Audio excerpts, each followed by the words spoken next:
Hey, I'm Carlos Garrido. Hey everyone, I'm Sophia Rodriguez, and we are coming at you right out of the heart of Miami, Florida. So this is today's episode of It Shouldn't Happen to Us. And it shouldn't happen to us. These are tales. It shouldn't.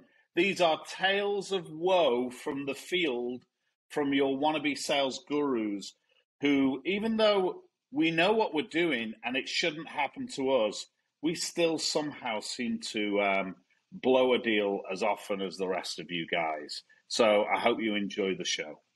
All right. Corporate America mask off. Corporate America mask off. Welcome, everybody, to our new podcast. This is so new, it's just had the wrapper taken off it. My name is Carlos Garrido. This is Sophia Rodriguez. We're coming at you from Miami. And we're a couple of sales gurus who have decided that there's already too many sales gurus in the world coming on YouTube, coming on podcasts, telling you how rock solid they are, how amazing they are. And it occurred to Sophia and I that as good as we are, and we're good, we blow it almost every day. And the world needs that message, Soph, right? The world needs that. Sales guys out there in the field need the message that you can blow it. It's all right. You're allowed to blow it. You're allowed to blow it every day. If you're not blowing it, then you're not trying, I don't think. Or maybe is that just how I let myself off the hook? No, you're on the money. You know what? Hi, everyone. I'm sick and tired of going on YouTube and watching, 5 tips on how to have the perfect pipeline and all these how-to videos coming from these gurus. I want to hear more about how these gurus are screwing up. I want to learn from other people's mistakes. And the truth is, with great respect to our gurus, of course. Absolutely. But come on, you cannot be that flawless. Here's how to handle this object. I legitimately watched a video the other week with a guy on how to handle a specific objection.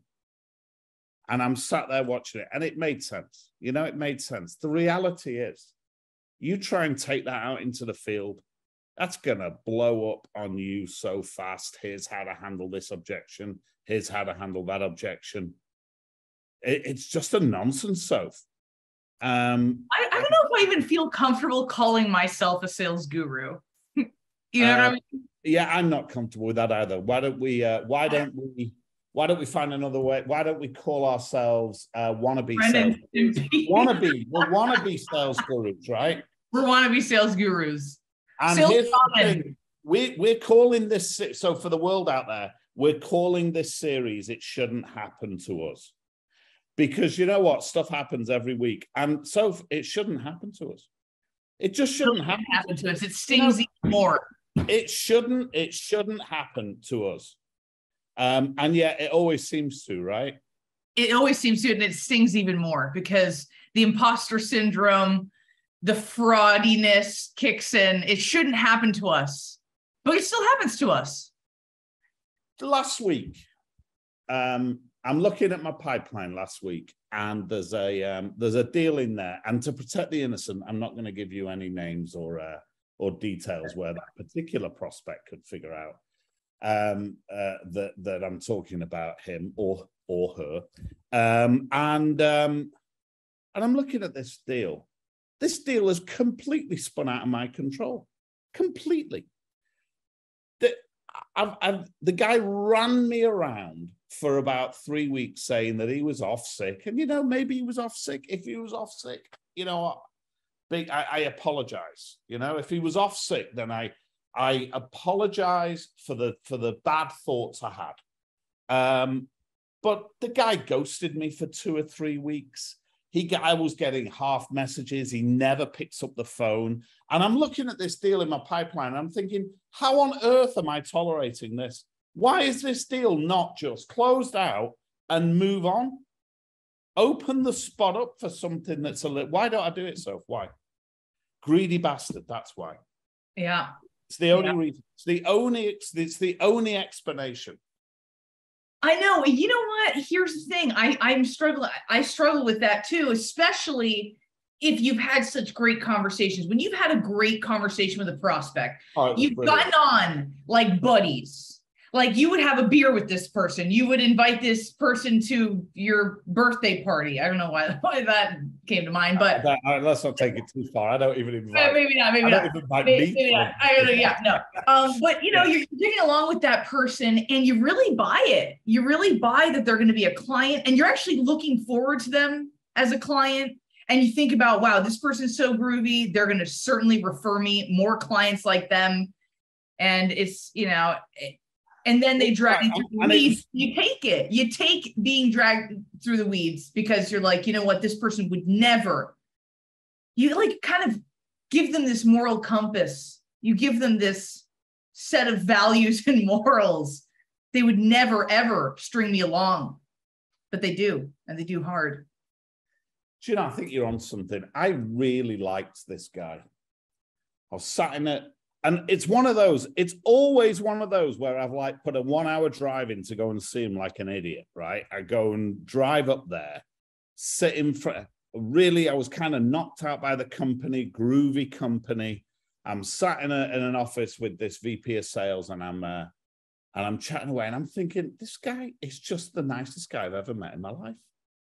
And I'm a cynic, right? I'm a miserable bastard. And I'm thinking, I really like this guy. And we had a great chat and everything went well.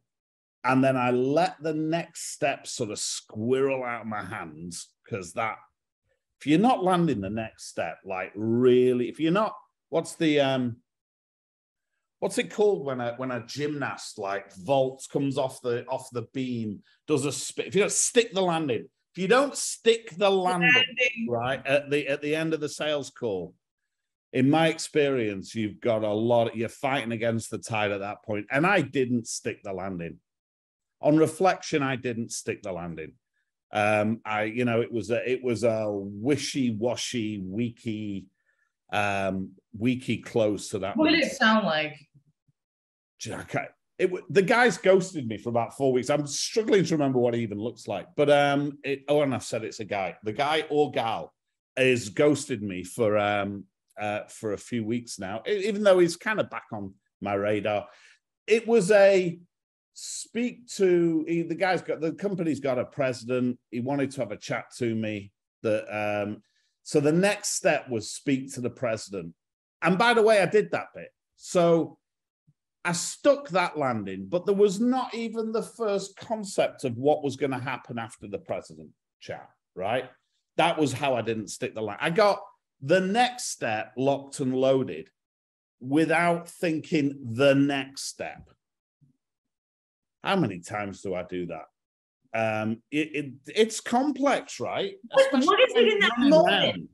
What happens in that moment that makes you forget those steps? Like, is it that the adrenaline's there? Is it that you want to get out of their hair? You want to move on to the next thing, and it's just time you would getting out of their office? Or what is it that, is it not a proper like planning, ahead before the call, like promising to yourself that you're going to set the next, what happens in the moment? Is it before the moment? Is it in the moment? I think I know the answer to that. It's not going to look good on me. It shouldn't happen to us, right? I'm not going to wear this well. This isn't going to look good on me. But I honestly believe, for me, and it's not for everybody, we're all different. That's part of the beautifulness of it all, right? That's part of the beauty of it. Yeah. But for me, I think it's arrogance.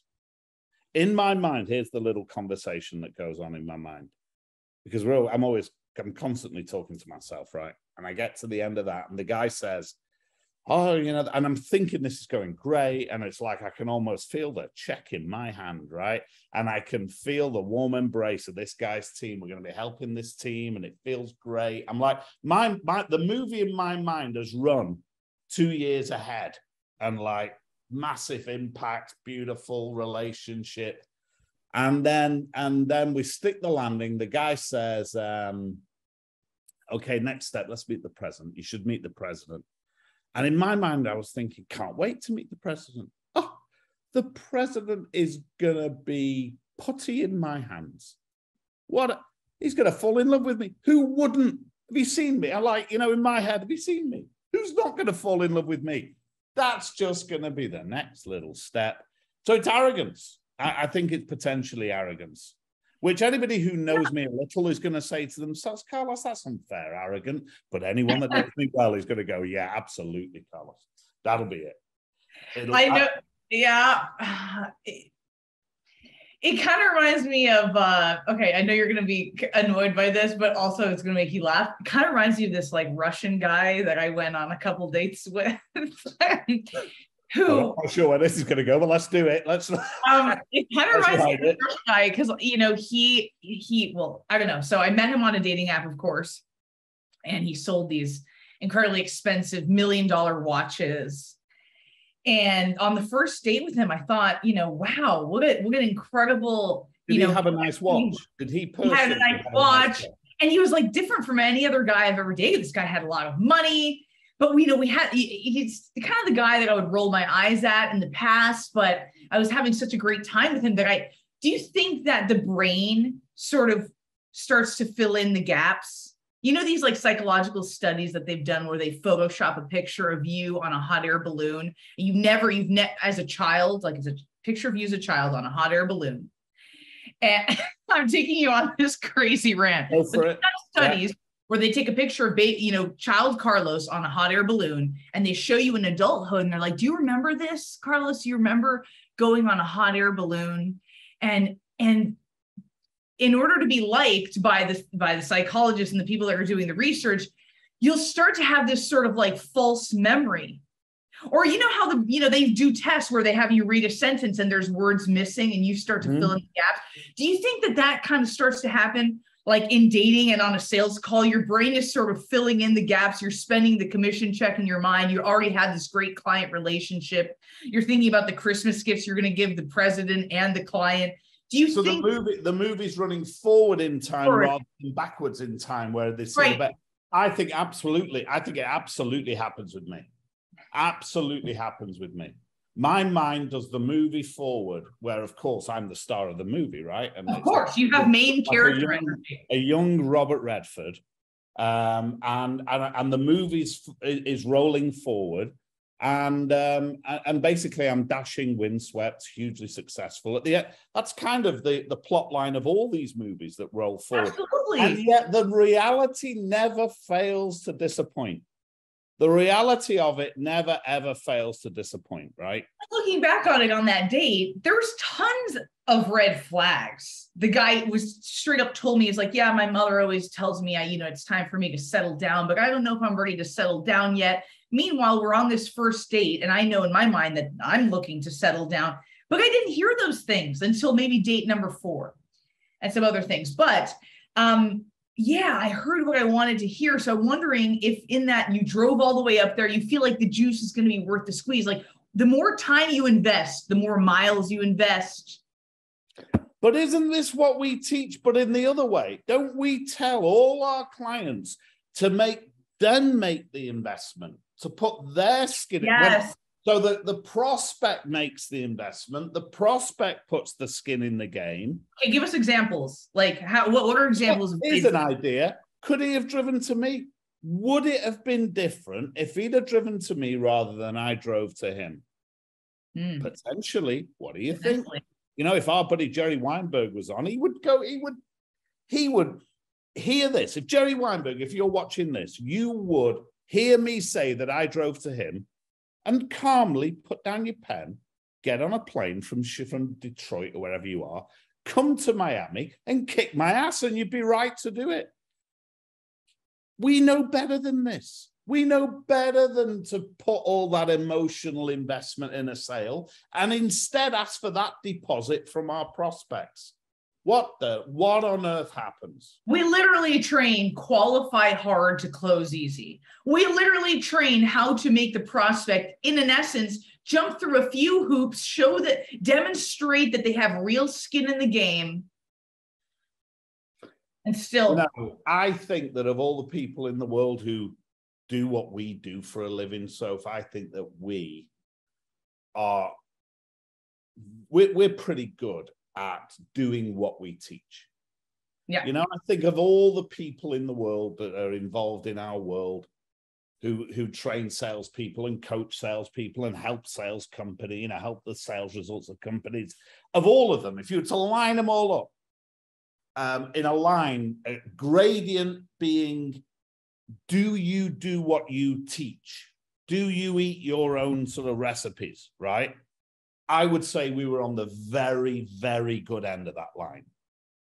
But nobody does it perfect, right? And I think that's what makes it hurt more, because we out of principle are always trying to do it the way we teach our clients to do it.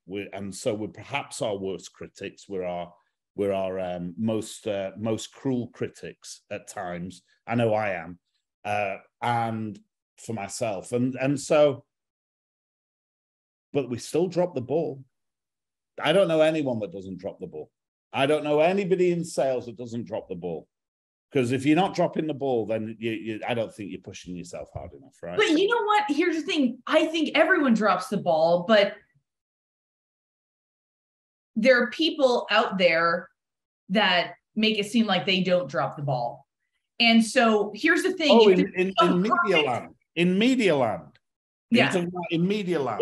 Yeah. Like if there was some perfect magic dust sales, infallible sales process that give you a 100% close rate, I've got my magic dust somewhere here. 1 minute. Whoa. Are you? I thought you were looking for fucks that you give. I was looking for my magic dust. I can't find it. Sorry, go ahead. No, you're right. Like if there was this magic choreography that resulted in a 99.9% close rate, wouldn't we all be doing it? So then why don't we talk more about errors? Why do we only talk about repeatable positive results? And why don't we also talk about our mistakes? Well, that's what this is all about. That's what this series is all about. The "It Shouldn't Happen to Us" series. I hope I'd love to hear what you want the world to get out of this, Sophia. What I want the world to get out of this is perhaps a little hope. I've got in mind somebody listening to this podcast in 5 years' time, and they're feeling a little bit grubby about themselves, right? They've had their ass handed to them 15 times in the last 2 or 3 weeks. And the scratch in the head, and they're saying, what am I doing wrong? And I just have in mind that this is gonna find their way into their feed in some way, and they can listen to a couple of guys like me and you who are very good at what we do and very successful at what we do. And when we talk about how we drop the ball, how we don't stick the landing, you know, when we found ourselves talking ourselves out of the sale, when we missed the big cue and the big signal, they'll listen to that and think, you know what, there's hope out here. You know, you haven't got to be perfect. In fact, there's even more than that. There's no such thing as perfect in a sales room, right? In a sales meeting, absolutely no such thing as perfect. Not a script. I loved your word there, choreography, right? I'm like Bob Fosse in terms of the choreography that I put into a sales meeting, well, how I think it's going to go. And it so rarely does. That's why this exists. Yeah. It shouldn't happen to us, but guess what? It does happen to us, and it happens to us probably every day, or maybe every week.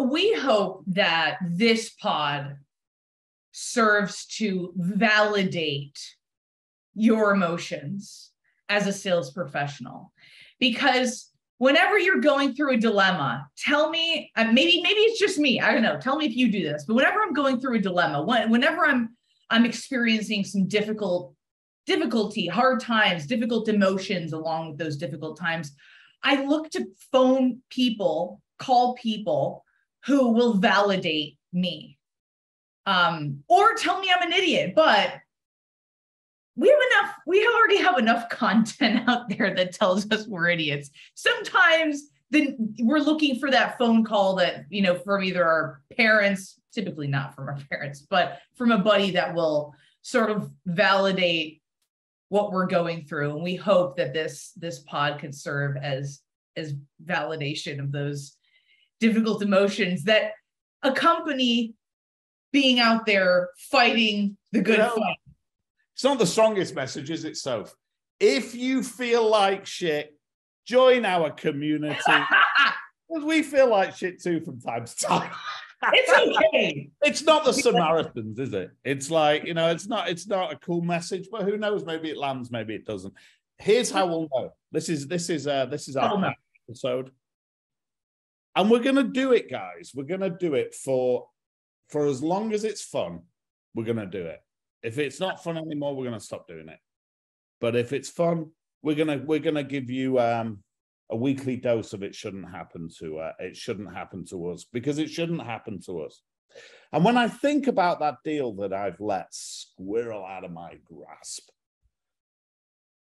I've got to wonder what the mindset is there. Why is it still in my pipeline is the big question. What the hell's that all about? Why have I not closed that down? And it isn't because I've got some kind of shortage of pipeline. I've got plenty of pipeline. It's not pipeline that's the issue. It's I think I'm a little worried about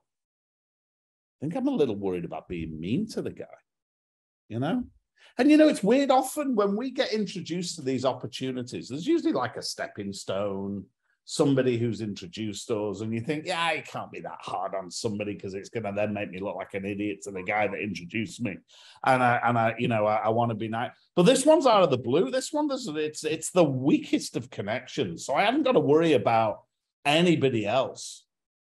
I'm not worried about. It's not a reputational thing that I'm worried about. For some crazy reason, I care what this guy thinks of me. And what is it Bill Hart used to tell us? If whilst ever you care what they think about you, they own you, right? Yeah. I care what this guy thinks about me. I hear you. How ridiculous is that? I mean, that's bonkers. I never met the guy before. But has it ever happened to you? Is this coming from the past? Like, have you ever had a situation where you got referred or you had a really cool bond with a prospect and it resulted in them thinking that you were a dick? Because it's happened to me before. And I know that lives rent free in my subconscious mind at times on calls. Ask the question again. Are you saying, does anybody ever think I'm a dick? The answer is absolutely yes. But you don't want this guy to think you're a dick. Well, I don't want anyone to think I'm a dick. You don't want anyone to think you're a dick. But there's it's interesting. I care more about, I think the more you know me, the more you know I'm a dick, but I'm comfortable with that because I feel like there's enough positive counterweight against that I get away with it. But maybe that when you don't know me very well, so you don't know all the positives, maybe that's when I'm worried that there's this big negative character trait that is, I don't think it's that. No. And interestingly, I don't think it's that. Usually it's greed. Greed gets in my way. Fear gets in my way. It's neither of those at the moment.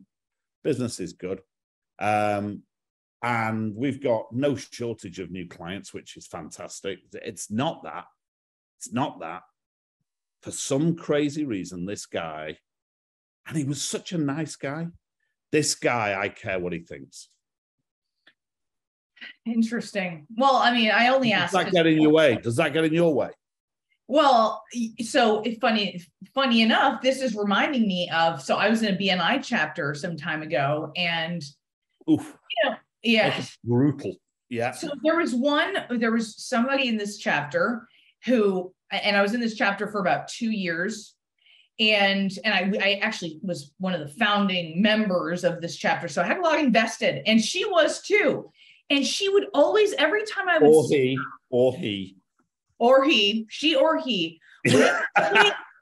offer to introduce me to the director of the Florida region in her company. And she would, every meeting, she'd be like, oh, Sophia, I promise one of these days I'm going to introduce you to so-and-so. Power play. It's always introduce you. And so, one day I finally said, well, hey, so-and-so, why don't you just go ahead and make that introduction? I will send you an email. And so she made the introduction, and it was all, he or she wanted to prep me for the call.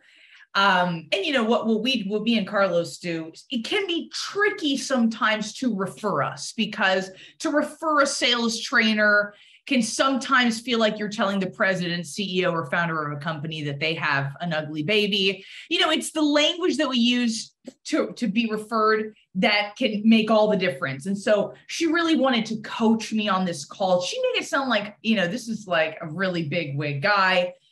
And then she finally referred me, and the guy took weeks to get back to me. And I want to say 4 weeks went by, and I finally sent the guy, kind of really nurturing, close the file email. And I copied her or him from my BNI chapter. And I said, hey, look, sounds to me like you got a lot of pots on the stove. I know what that looks like. I like working with busy people, but hey, don't worry about it. Let's table this for now, so we can have a coffee at some point. And she or he sent me an email very upset. She thought that my, curious, skeptical, and not attached to the outcome, close the file email was a complete disrespect to her introduction. And she said, I would never introduce you to anyone. So I think that kind of that experience lives rent free, because we train, for those of some of you may have heard of, the going negative, being not attached to the outcome type of mindset in sales. Being challenging. But isn't it interesting? So you look at that scenario, right? It took us so long to make the introduction. Years. So, and I like her. Behind that, she's, first of all, I think it is hard to refer for a salesperson to introduce us to their leadership is a really difficult message to pray. It is. Right? Because it's like that's like telling your wife, I'm going to introduce you to a dietitian. It's like, what are you trying to say here, buddy? That's exactly what it's like. What are you trying to say? What does the leader think? Really? You're going to introduce me to a sales trainer? I don't know. No, I don't know how cool I am about that. I don't know how I'm feeling about that. So first of all, there's a big kind of emotional investment on her or his part. And I think what comes out of that is somebody referring you, it's almost like a begrudging referral. It's almost like you can refer somebody like you want, like a champion, or you can refer someone like a connector, or you can refer someone in a non-committed way. Right? Let's imagine a world where you can put an introduction into one of those three baskets. A champion refers in this way. The subtext to the introduction is, do you know what, boss? We got to get this guy in. We got to get this team in. It's going to really make some big differences. How am I going to make this happen? That's like referring like a champion, introducing like a true champion of trying to really make something happen. Then in the middle basket, you've got an introduction like a connector. Hey, I want to make this cool introduction between you and this team. I think there's some value here. I'll let you go out. That's a connector's introduction. Right. They're cool. Yeah. Don't turn into a lot of business, so they don't. No. And here's the other problem I get from my side. And again, it shouldn't happen to us, but it bloody does. On my side, I think, oh, how lovely. They've introduced me. What I should think is, that isn't a champion's introduction. That isn't going to turn into business. But I think, how lovely, to the middle basket. Now, my spidey sense has got pretty attuned to the bottom basket, the begrudging, sort of dutiful, hey, I'm making this introduction because I kind of feel honor bound to do it. my spidey sense over the past 10 years has got pretty well tuned to the bottom basket. Now, 7, 8, 9 years ago, I would hear that dutiful introduction and, you know, the sound of cash registers would go off in my head, right? So it's taken a long time to grow out of that, insane optimism when somebody makes an introduction. But you had it with this guy. You had it with this guy. What, with the guy that's in my pipeline? The guy that dragged you along that we were just talking about. Did I? No, I don't think this is what the issue is with this guy, because it was a different kind of intro that I didn't. It was a different kind of intro, but this topic that you've got, which is, you know, how good is an introduction really? It's easy to say, and how many people, you go on the internet now and find 50 different companies, 50 different ways of saying referrals and introductions are the best way to lead generate. That is so it's true, but it's benign. I mean, it's just, it's meaningless. It's true. It happens to be true because not every introduction is the same. And 90% of the introductions out there are the weak sauce, as you say, not hot sauce, weak sauce introductions, duty bound. And I'm pretty good now at saying, first of all, prepping somebody for what a good introduction sounds like. And then secondly, if I see or hear, if I'm a party to that introduction and it's a weak sauce introduction, I know in my mind, this isn't going to be anything. This isn't going to be anything. But are there parallels between getting wimpy introductions and getting dragged through the weeds in optimism and not doing our due diligence? Are there parallels there in not doing the stuff we need to do to qualify hard and close easy? In both. There's tons of parallels, and it's all ego, right? I mean, it's all mindset and ego, and it's how I feel about it. I believe, for me anyway, it's ego. What do we always tell our clients? You can feed your ego or you can feed your family, but you can't do both at the same time. So when you get an introduction that's a weak sauce introduction, and you go through the motions on it, or even get excited by it, because the referrer is like amping, I'm going to introduce you this person, and he's done this, and he leads this many teams, and the cash register, like, wow, this is what a nice introduction. And the person referring me, well, I've known her or him for a long time, right? So you start to sell it to yourself. And you're right. There are then parallels to that same philosophy for why sometimes, even though we should know better, it shouldn't happen to us. There are the parallels there are parallels with qualifying easy, right? Closing hard. And all ego? Is it mostly ego? What does Keith Cunningham call it? Ego is the anesthetic that dulls the pain of stupidity. Yeah, I think it must be, because otherwise we wouldn't put ourselves through the pain again and again and again. We're anesthetized to the pain of stupidity. That's ego. That's ego. We also love, you know what? There's got to be part of us that loves the process.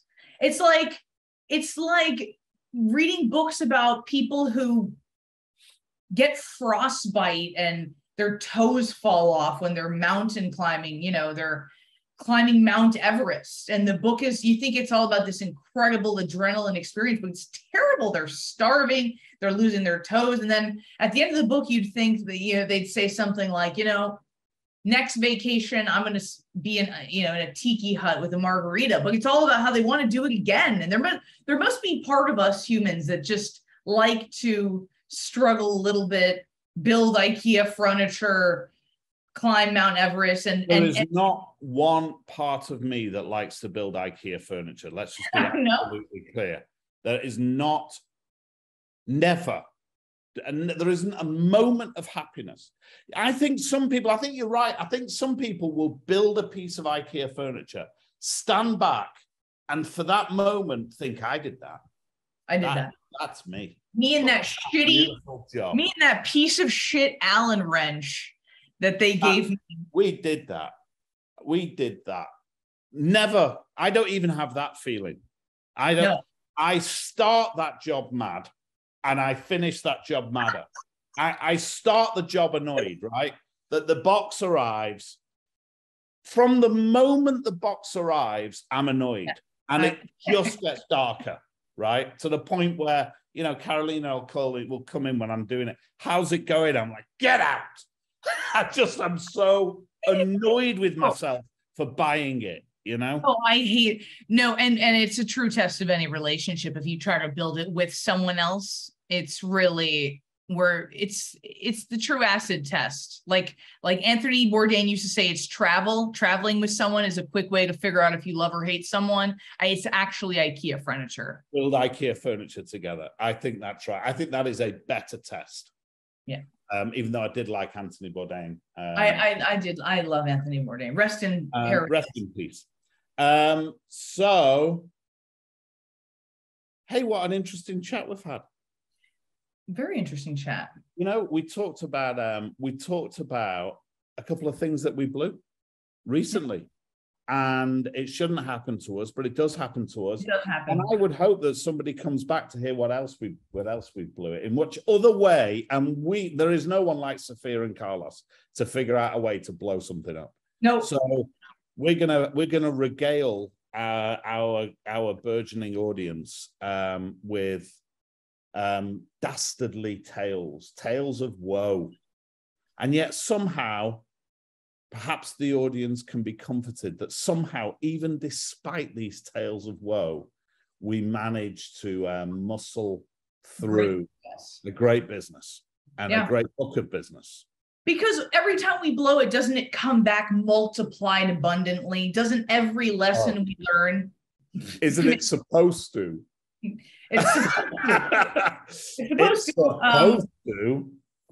But I'm not sure I could say with any kind of how many times confidence or honesty that when I make a mistake, I don't make it again. I definitely make it again.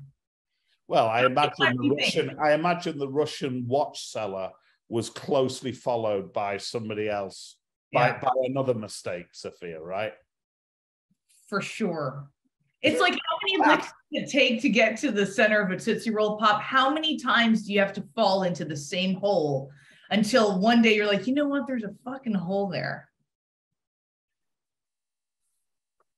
You know what? What an interesting thought. I wonder how many times. I suppose it depends on the depth of the hole. But I would say, if I'm going to bet gut instinct, because who tallies this, right? We're not crazy people. But I'm going to say gut instinct. I'll fall into a hole 20 times. 20 times. Because, you know, we've got what is that hours, how many hours it takes to master something? It's like 10,000 hours. 10,000 hours. So maybe over the course of this 10,000. I wouldn't like to think you've got to fall into this. No. But maybe over the course of this pod, maybe we'll figure that out. Maybe we'll figure out. Maybe somewhere somebody listens to this pod and finds a hole, and we just take one fall into that hole out of their equation, out of their journey. And maybe that, if that is the only value that's delivered, I'm cool with that. I'm cool with taking one hole out of one guy's journey, one hole that he or she is still going to fall into that hole, but maybe one less time.